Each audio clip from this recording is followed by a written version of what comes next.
بسم الله الرحمن الرحيم. الحمد لله رب العالمين والصلاة والسلام على رسول الله صلى الله عليه وسلم. كسر هذا برنامج كان مهم كاس أو إنه مرة عتقني ورمرين نفترض ما توحى نكهل دونا موضوع مهمة أو إنه مرة عتقني دراسة تاريخ. أنت عن الموضوع عن بلعين كهر وحأني تقعد سنة يا دمانتين إن تسبسكرايب للسنتين وكان سلوك علينا المقال كان لايك سيسان سلوك علينا إن تشير كرسان المقال.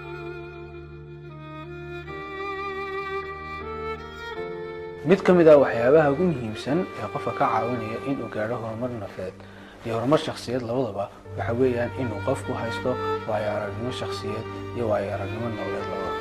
waayo-aragnimada shakhsiyeed iyo waayo-aragnimada nololeed labadaba waxay ka saacidayaan inuu qofku uu si fudud u gaaro himilooyinkiisa iyo hankiisa adduunyo inuu xaqiijiyo. haddaba taariikhdu waxa ay koobsatay waayo-aragnimada shakhsiyeed iyo waayo-aragnimada nololeed labadaba. taariikhduna waxa weeyaan waa dhacdooyinkii hore u dhacay taasoo ay ku duugan yihiin waayo-aragnimo shakhsiyeed, waayo-aragnimo bulsheed iyo waayo-aragnimo siyaasadeed intaba. mid ka mid ah waxyaabaha la yaabka waxa weeyaan taariikhdu iyada ayaa isa soo celisa. ma jirto dhacdooyin hore u dhacay ilaa way dhacaan iminka.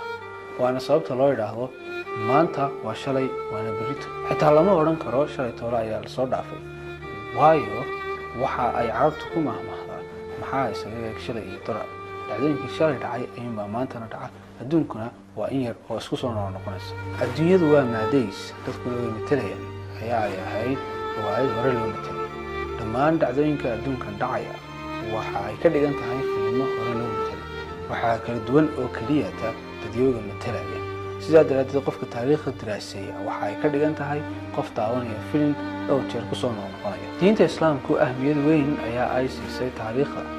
qur-aanka 3 meeloodoo meel waa taariikh. taas markaa waxayna tusinaysaa in taariikhda ay tahay mid u muhiima nolosha, waxaana ku duugan xikmad iyo waayo-aragnimo badan oo ay tahay in wax badan laga soo dhex saarto laguna cibro qaato. haddaba su-aashu waxa ay tahay sidee ayaa haddaba ay isugu xidhan tahay horumarka shakhsiyeed iyo daraasaynta taariikhda. ugu horreyn taariikhda waxay kaa caawinaysaa inaad noqoto qof waaqici ah, qof la socda waxyaabaha laysku hayo iyo halka ay wax isla marayaan. waayo waxaynu soo sheegnay taariikhdu gebigeeduba inay tahay dhacdooyin hore u dhacay, noloshuna ay maanta tahay filimo aynu iminka daawanayno oo hore loo soo matalay. sidaa daraaddeed qofka taariikhda daraaseeyey waxa uu ogaanaya waaqacan aynu arkayno, aragtiyaha nololeed ee laisku haysto iyo halka ay wax walba ku dambaynayo. taariikhdu waxay ka saacidaysaa qofka in uu xal u helo mushkilad kasta oo caqabad ku noqota horumarkiisa iyo hadafkiisa uu doonaya inuu xaqiijiyo. waxaynu soo sheegnay taariikhdu inay tahay dhacdooyin hore u dhacay. maadaama dhacdooyin hore u dhacay ay tahay, waxaa kuu fududaanaysa in dhacdada aad maanta ku sugan tahay ay la mid tahay dhacdooyin hore u dhacay. sidaa daraaddeed haddii uu qofku khalad sameeyey waxaa kuu fududaanaysa in khaladkiisa wanaagsan uga leexato, amaba aad adiguba ikhtiraacto waddo aad doonayso inaad ku xaqiijiso hadafkaada. waana sababta ay muhiim u tahay inuu qofku akhriyo taariikhaha dadka guulaystay. dadka guulaystay inta badan buugtooda waxay ku qoraan caqabadihii ka hor yimi iyo sidii ay xalka u heleen. marka waxaa kuu fududaanaysa inaad hal dhacdo oo aad la kulantay xalkeedii aad hesho, caqabad kaa hortimina aad si fudud u hesho xalkeeda, sidaas la midana aad u gaadho horumarka aad doonayso inaad gaadho. taariikhdu waxa ay kor u qaadaysaa heerkaaga fikir iyo heerkaaga falkin fikireed. horaa hore ayaa waxa ay tidhaahdaa taariikhda uma baranno si aynu xog badan uga helno taariikhdii hore, laakiin waxaynu u baranaa si aynu u noqono dad xikmad badan oo garaadka ugu sarreeya. maadaama oo ay dhacdooyinku yihiin dhacdooyin soo noqnoqonaya, qofka taariikhda daraaseeyey waxaa u fududaanaysa in mushkilad kasta ugu waajibo hal xikmadaysa. waayo mushkilad iminka dhacday ayaa waxa uu ka dheeganaya mushkilad hore, markaasuu xalkeedii helaya. sidaas la mid ah waxa uu qofku ikhtiraaci karaa waddooyin cusub oo fudud oo uu ku xalin karo mushkiladan iminka. sidaa daraaddeed ayaa ilaahay qur-aankiisa waxa uu ku yidhi markii uu ka soo sheekeeyey nabiyullaahi yuusuf calayhi salaam iyo taariikhdii dheereed ee soo kala dhex martay isaga iyo walaalihii, laqad kaana fii qisasihim cibratun liulil albaab. dadka garaadkoogu sarreeyo ayuunbaa ay cibro u tahay qisooyinka aynu qur-aanka ku dhex sheegno. marka waxaa la odhan karaa qofka taariikhda daraaseeyey waxaa kor u kacay heerkiisa xikmadeed iyo heerkiisa garaad labadaba. taariikhdu waxa ay ku baraysaa nolosha dhabta ah. imse qof ayaa adduunkan soo maray oo kibray dadna iminka aan waxba laga helin. mee nimrud waxa uu ahaa ninkii ilaahay adduunka gacanta u geliyay ee maamuli jiray, iminkana ma noola.